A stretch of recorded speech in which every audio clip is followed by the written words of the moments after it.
আসসালামু আলাইকুম এভরিওয়ান, কেমন আছো সবাই? ভালো নিয়ে আমি তো আলহামদুলিল্লাহ ভালো আছি। তো একটু আগে সুপার মার্কেট গেছিলাম, গিয়ে সবজি আনছি। সবজি বলতে হলে টমেটো আনছি, সার্ডিন আনছি,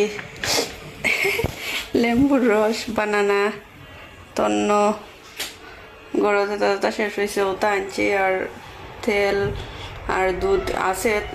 তারপর আমি আরও একটা একটা করে আনছি, কেক, শাক শাক আনছি।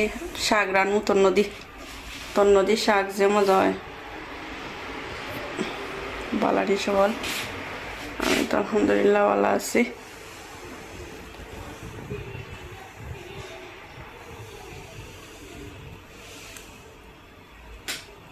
নাগেটস ডিম